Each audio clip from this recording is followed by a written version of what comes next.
no, so difficult, I cannot handle it. If you really understand, shall you say it is difficult? You cannot. But in case you say so, all right, read. Dhamma. Vishayebhya paravartya sthapanam swaswagolake vaishamindriyanam sadama parikirtitah. Suppose you can have this sama.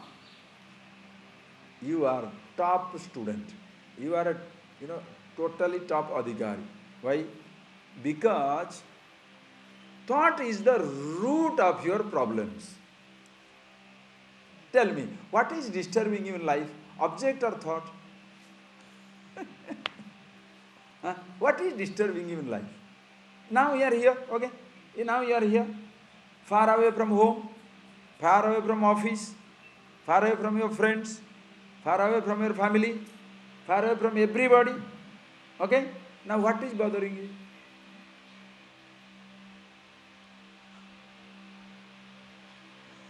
What is affecting you?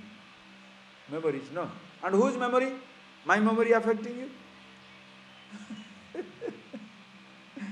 My father, my mother, my husband, my wife, my children are your problem? Your memory is bugging you. Are you getting that point?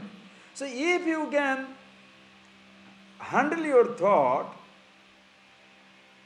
both what you develop as like and dislike, what you develop as dislike is a disturbance. The moment the thought comes, I don't like it. So you want to get rid of the thought. Because why don't you like it? Because that fellow was a pain. He talked to me like this. He did this to me.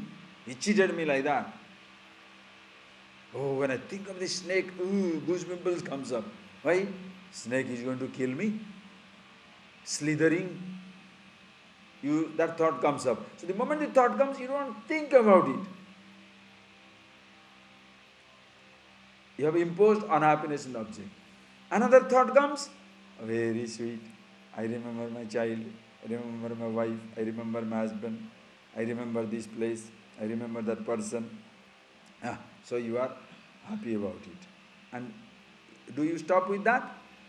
Moment you remember that object, the moment you remember that object with a thought and you enjoy it, now your next step is, I want to go home.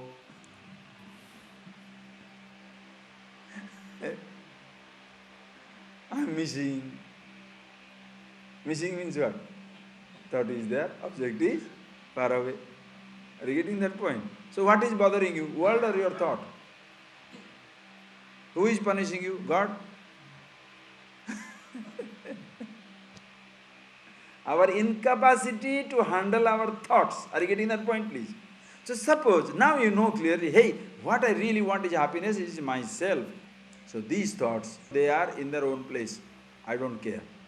I am now, thoughts are counteracted, like and dislike counteracted, I am with myself. Okay. By chance, you cannot stop that. What happens? If you cannot catch at the level of the thought, you shall be going for the object. Example, you are sitting down and meditating and you are contemplating on this thought, I am the happiness absolute. Suddenly a thought comes. In the kitchen, they had some nice leftover curry, They had made some vadai. The vadai is there. Payasam, payasam, vadai, boy. Go. Suddenly that thought comes. Vadai payasam. The sweet was there. Now before sometimes you know, listen, before you know, now you are up and going. Before you know, you are already going. Suppose it happens to you, that is the time you shall say, oh, so difficult to control the thought. Difficult to control the thought, listen carefully. Difficult to control the thought, or it is difficult that you are so stupid that you fall for the thought. What is the problem? The thought is the problem, or you are falling for the thought is the problem? Huh? Thought is problem, huh? Are you stupid?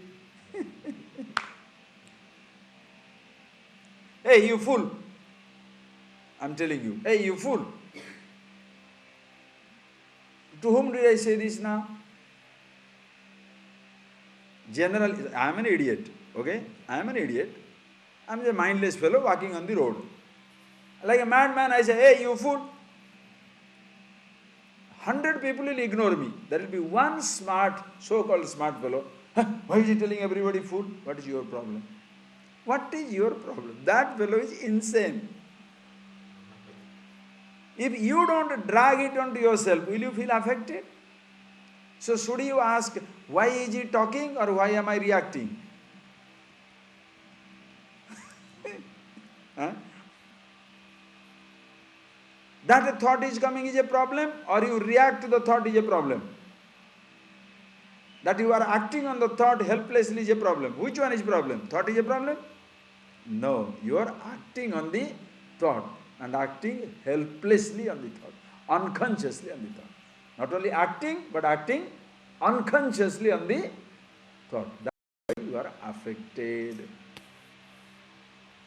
In case you have acted unconsciously and go out, Bhagavan says, do Dhamma.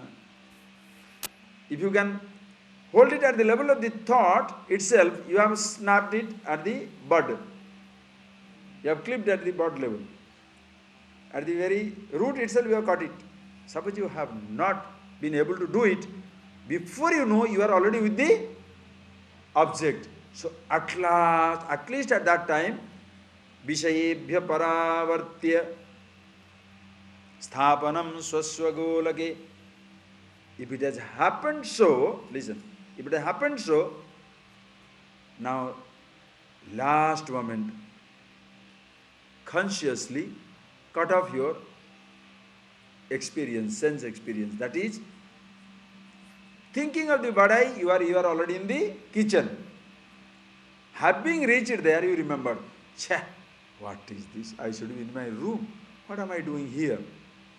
Okay, if you are really smart and a little more conscious, that point when you are going to be with the object, you cut off. Okay, I have come here. But badai, let it be there. I should not be doing it. What a stupid fellow I am. Okay, go back quietly. That is Dhamma. You are about to shout, you stop. When somebody tells you something, if you can catch it at the level of your reaction, at the level of your thought, somebody tells you something, your mind reacts tremendously. Immediately it reacts. If you can catch it at that level, fantastic. Before you could know your reaction at the thought level, you are already speaking. At least hold it at the level of the speech, Dhamma. If you can hold it at the, if you can catch it at the level of the thought, you are totally safe.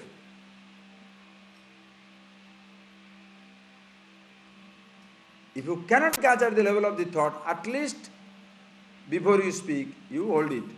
If you cannot, suppose you have already spoken it out, be gracious enough, brave enough, conscious enough to accept, I'm sorry. I should not have spoken. I made a mistake. Then also you are a beautiful person.